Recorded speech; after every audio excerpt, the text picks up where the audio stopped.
Hello students, welcome to this series on business communication. Today we are going to study the adoption to the global business. In this, we are basically going to cover the global business practices and the strategies to adjust with the global practices. We will also cover the basic aspects of the multinational companies, how they operate in global markets, what are their environments, what are the basic socio-political systems governing those practices, and the impact of IT and the labor forces on these markets. In words of Jack Welch, globalization has changed us into a company that searches the world not just to sell or to source, but to find intellectual capital, the world's best talents and greatest ideas. See, now globalization is a very big force which is impacting the business practices, which has shaped the communication to the new details.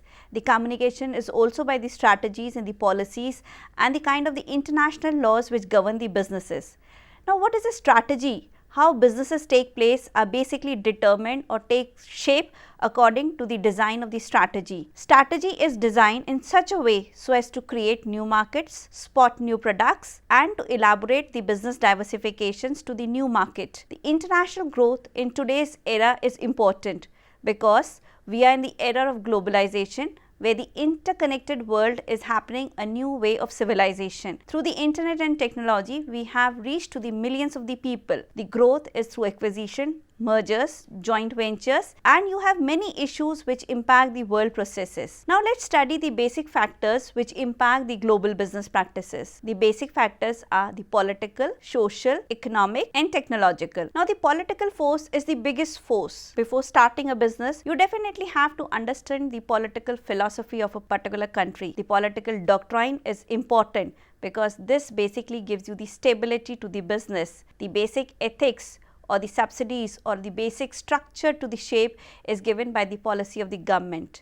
Any kind of political instability or terrorism or war-like situation will put a negative impact on the businesses. So countries like Iran, Iraq, or the American countries which are genuinely in the Cold War era, countries do think before they operate their offices over there. Now let's study the economic factors. The economic factors are important because it is very essential to study the tax system, the legal systems, the monetary policies, the fiscal policies, the commodity prices, the basic stock prices available over there, the maturity of the financial markets available in a particular country, and the exchange rates.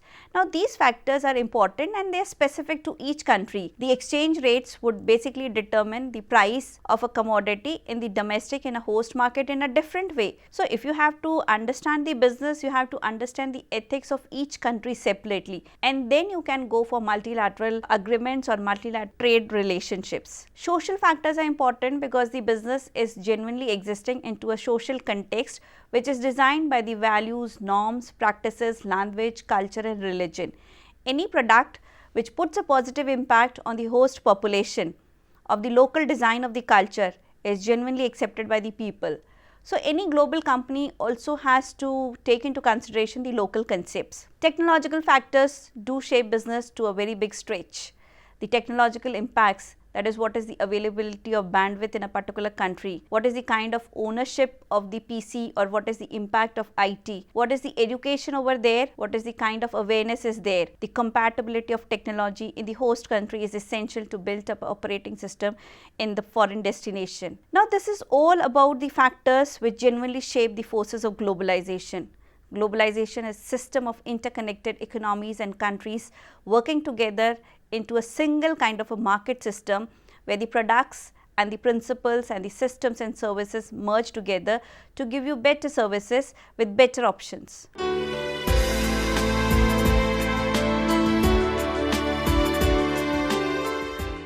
The world's major marketplaces and their clusters. The world is divided into many parts. First is you have the high income countries, the upper middle income countries, the low income middle countries, and the low income countries. These are the developing countries. The total geographical clusters of the world are basically the North American countries, the European countries, and the Pacific Asian countries. So this is the kind of the power relationship which the world shares. Now this power relationship has changed in the course of time. After the post World War II era, a new era of business and connectivity has been there. People have started realizing that the self-prosperity is dependent if the other countries are helping you and supporting you. So came the NAFTA, that is the North American Free Trade agreement. Now, according to this trade agreement, trade barriers have been released or they have been eased out. The foreign investment and the kinds of the trade balances, they have been fair for people so as to do business with the connected countries. This kind of agreement, or the NAFTA, that is the North American Free Trade Agreement, was done between Canada, Mexico and United States. Then came the emergence of the European Union. The European countries came connected and they eased out their barriers in the visa and the passport regulations. Travel became free, currency became one, and business became very easy, because by this the suppliers and the stakeholders and the customers were connected of many countries put together, which made business practices very easy, and the cost of the supply of the goods reduces. This is the new era of ethics of doing businesses. Now, the basic revolution which came into the business practices was the post-liberalization era, which changed the total concept of doing business. The emergence of GATT, that is the General Agreement on Tariff and Trades, was a big kind of a revolution. This was signed, in which basically had eased out the trade barriers and we reduced the tariffs and the quota systems. Then came the World Trade Organization, which emerged in 1995 on 1st January. The World Trade Organization basically came up so as to dictate fair practices to the business world, so as to govern the policies of the multilateral relationships between various countries, and to establish fair procedures and legal procedures in such a way that the businesses are shaped by the best practices. The basic ethics which govern the international business and the globalization practices were through exports and imports. What is export? It is when you sell the goods in foreign countries. What is import? When you buy goods from foreign countries and sell in the host country. This basic relationship of trade in terms of exports and imports governs the balance of payment. If the balance of payment position is favorable, the country is prosperous and the country is rich. If the balance of the payment position is negative, that is your imports are higher than the exports, then the foreign exchange is less and the country faces problems in terms of money requirements. Now, the exchange rate of the country at a particular situation dictates the business rates. See, suppose if the foreign exchange rate or the value of the currency is very high, so for this country it will be difficult to export because the cost of production of goods is very high. So, this country will resort on import of goods from cheaper markets. But if the exchange rate is low, that is the currency is weaker, in that market the kind of exports will be favored because you get higher prices, and genuinely to import will be really difficult.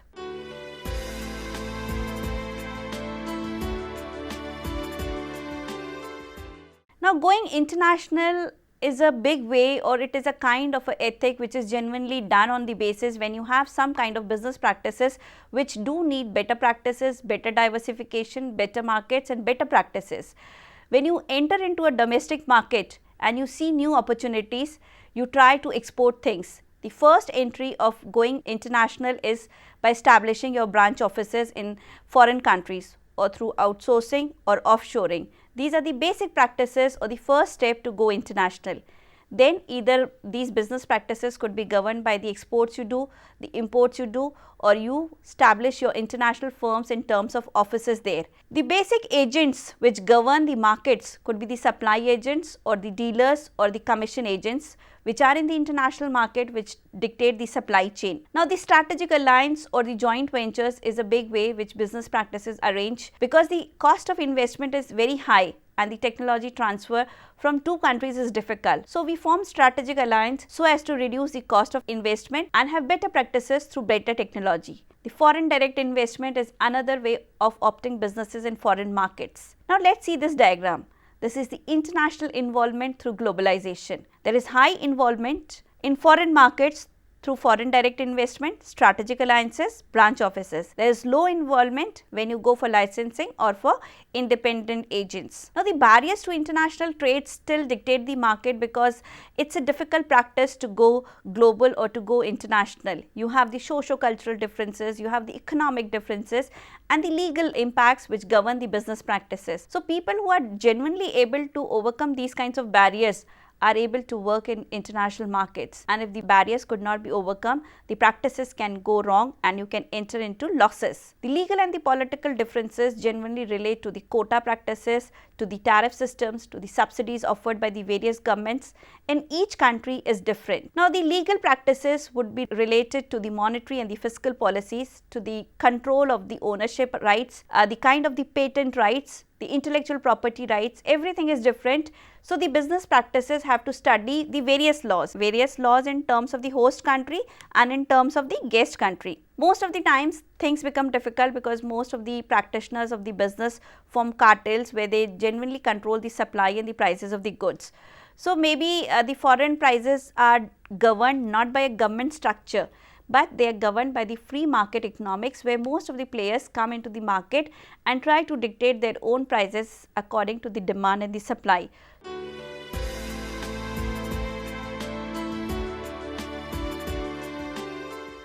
So, the total market is free, but what could be the strategy for you to become global? See, first of all, you have to have a kind of a domestic market.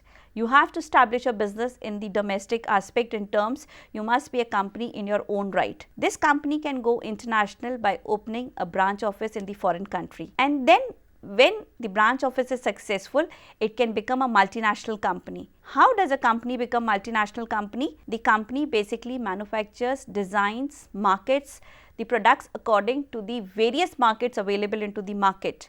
So, the multinational company is basically a more complex kind of a business where many markets are connected, where many strategies, where many advertising strategies and many distribution channels are worked on to sell the products. The advantage of multinational company is they try to differentiate their products in terms of the local availability and work on cost ethics. That is, they buy from the market where goods are cheaper and sell into the markets where goods are sold at a higher prices. Then you have the TNCs. What are TNCs? They are the transnational companies which genuinely go into the market and sell the same standardized products.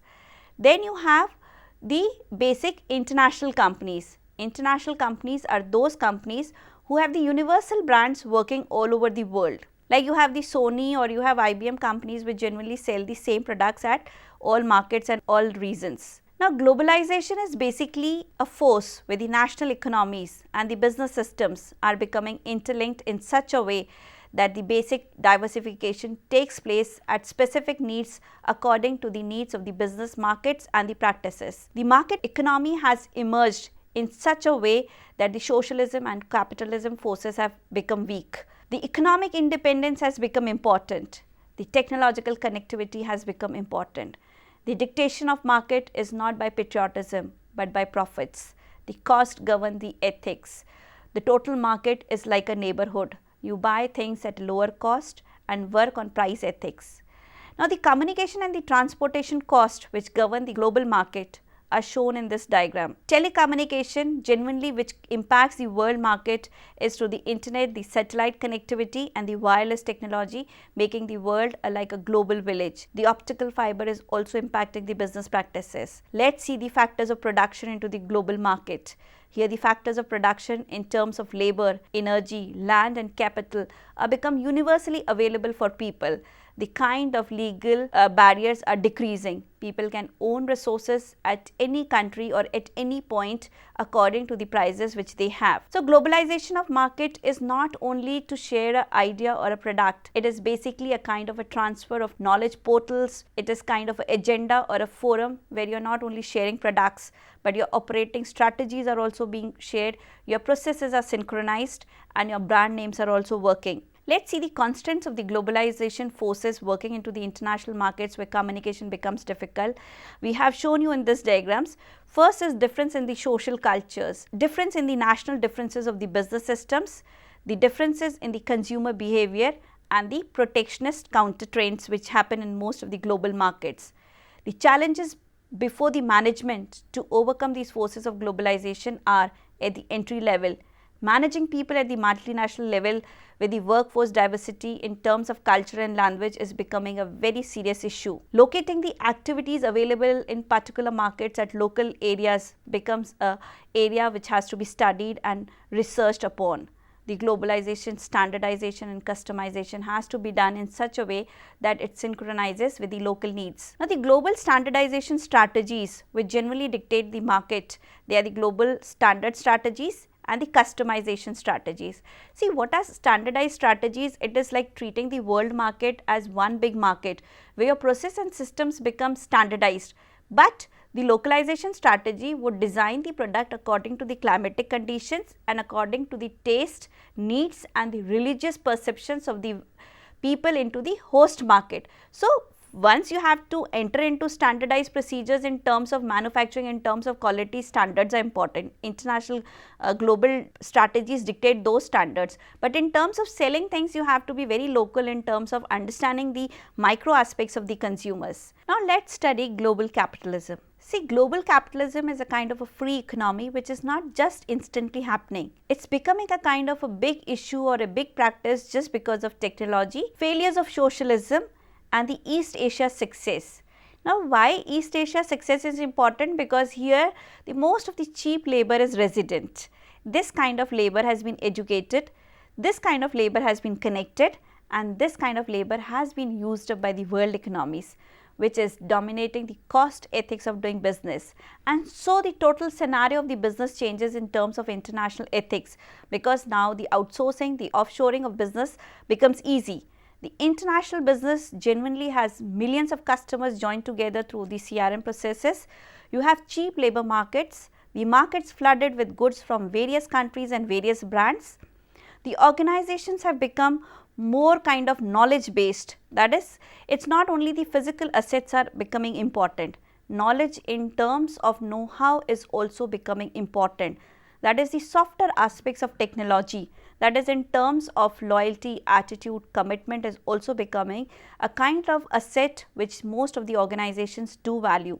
The shape of the organization today is like they are well-oiled organizations, self-disciplined organization, artful communication is existing. They think globally, act locally and they have lot of employees who are genuinely empowered. So, this is the biggest change happening into the organization which is crossing the boundaries of the national ethics and working in international markets connected by computers. The organizations are overcoming these kinds of barriers by being more flattened in terms of hierarchy, being more decentralized, being more flexible in terms of the strategy and being more empowered. Empowered means that the employees are genuinely more knowledge based and they have more technical how, because they are into kind of collaborative systems where they have put the values, the ethics, the knowledge, the services, products together into a better combination. Now, the global opportunities which are genuinely connecting the world today are the better workforce diversity, competitions in global markets, better management, better global delivery systems and better connectivity through the transaction cost. The emergence of digital firm has shaped the world markets in a better way. Digital firm is a kind of a firm which has got digitally enabled employees and products sold online. The core business practices are genuinely synchronized with the world markets. You have the sensing techniques which genuinely are connected through computers. You have seamless flow of information to the internets and the intranets. The information is shared on the portal basis. So, this is the role of kind of information which is governing different ethics in different markets. Now, the global opportunities where make you in terms of better positions also give you high operational excellence. They genuinely design new products and new services in the knowledge based economy. The customer and the suppliers are connected in a better way. The improved decision making practices are the new ethics of the market. The competitive advantages and the survival has become easy for the firms because you have right combination of things at the right place.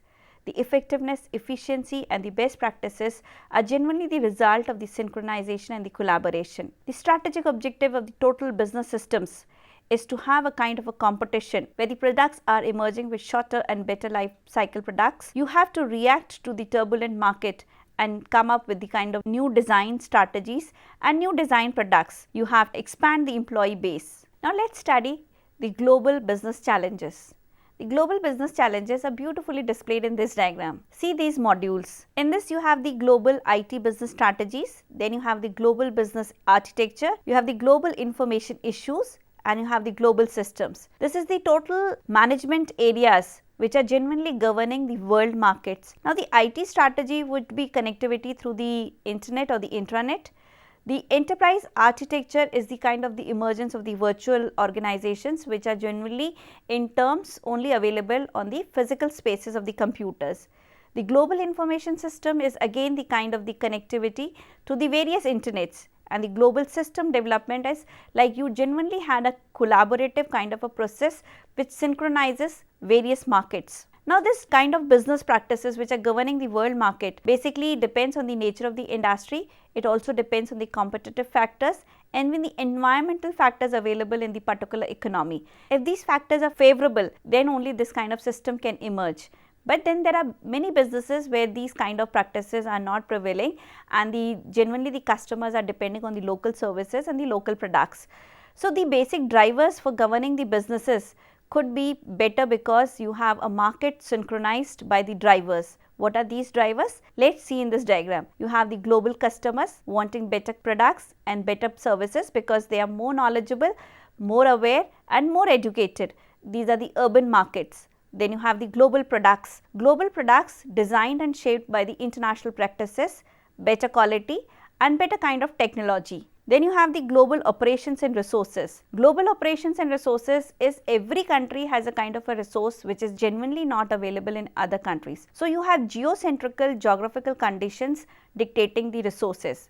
The cost is differentiated because of the availability of a particular resource at a particular country. This results into global collaboration. Global collaboration is a kind of a partnership where genuinely the connectivity in terms of resources is done. So, you have a better edge to do business. Now, the governance and the compliance is important. Governance is a method or a system of government management to control the business practices. Compliance is the act of confirming, or it is the act of accountability. When you are in a kind of an internet world, your accountability is important because genuinely if the customers pay money and you are not able to comply, the company will definitely lose an image or a brand. Now, integrating the global systems is a big way and it is a big kind of a dimension impacting the world markets. The global systems are important for your survival. They are a kind of a revolution for the organizations. Now, let us see what is the impact of these systems on the strategies. Here is a beautiful diagram where each dimension is projected into a strategy. Integration of businesses through technology. So, you have a business strategy which is generally the result of market evolution. You have financial resources because of better financial forecast available into the market and better financial institutions prevailing into the market. You have infrastructure governed by the technological evolution. Better is the technological advancement, better is the bandwidth, better is the infrastructure connected. Human resources emerge, or better transfer of human resources takes place because there is a knowledge transfer. The technically advanced people with many skills in terms of knowledge, technical abilities and in terms of character are getting connected. You have information systems because the opportunities are genuinely available into the markets. You have processes, but they are standardized. Standardized is most of the business practices are genuinely done in such a way that they impact for the betterment of the total system. Then you have organizations which are designed according to the culture and climate of the particular situation. Then you have projects which are genuinely completed on priority basis. So, this is the total system of the global markets where you have integration of strategies and systems to emerge into a kind of a practice which genuinely dictates the global markets in a better way. The international business is becoming more easier, but still it is more complex because you are dealing with lot of diverse skills, diverse languages and diverse customers. The stakeholders are too diverse in too many markets. The 21st century organization trends are impacting the business in such a way that innovation is becoming important, learning is becoming important, knowledge transfer is becoming important and technology is genuinely indispensable. Let us see this diagram in which the innovation passes the various phases to dictate the market practices. First is when you find a competitive edge into the market, assemble the innovation hothouses, reward the risk takers, then celebrate the diversity of the workforce available with you.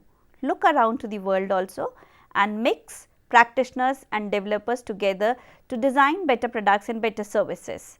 This is how we work into the world market because innovation genuinely dictates the world ethics in terms of new products, new services, new technology, luring the customers from all over the world and millions getting connected on over computers. But this all aspect of governance and connectivity is genuinely designed by the social responsibility, corporate policy and corporate social responsibility. The ethics are important, the sustainability are important, the total ecosystem in terms of green revolution or in terms of building the environment with better quality of awareness is also important. The business practices are designed in such a way that the social issues related to women empowerment, child workforce is important, that is we do not have to use children in our business practices and give them a better life. So, these are generally a kind of world ethics values integrated into systems to design a market which is virtually connected by people in terms of computers.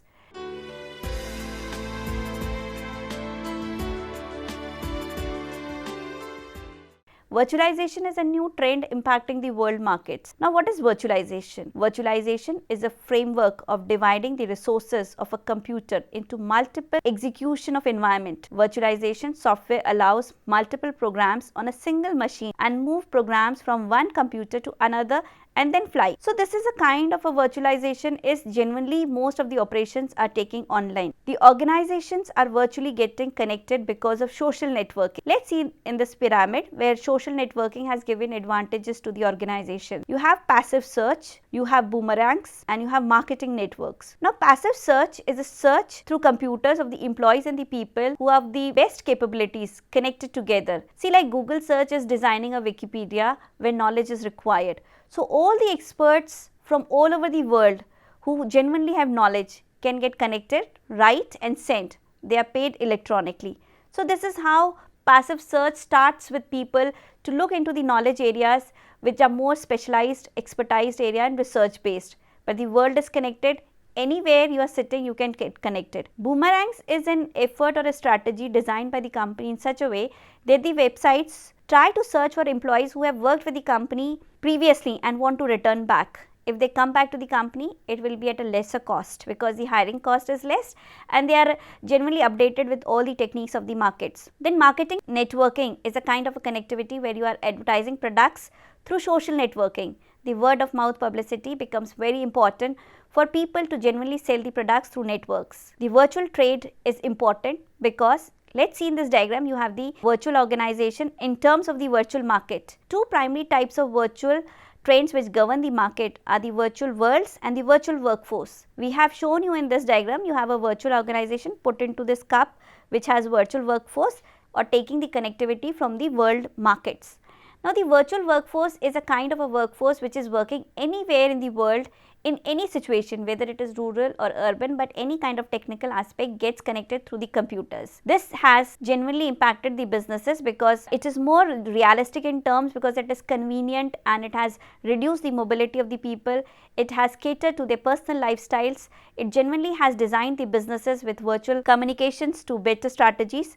It has personalized products, personalized your work tailor schedules and genuinely have designed products to customize each customer's need. You have multiple service options and you have minimum maintenance. So, this is the kind of trends which are coming into the work markets, designing the lifestyle and the working styles of the people. The globalization markets are genuinely also dominant by the virtual nations, where the nations get interconnected through their policies and procedures also. Each nation, when comes into a kind of a bilateral agreement, has to design a policy in such a way that it suits the policy structure of the other nation.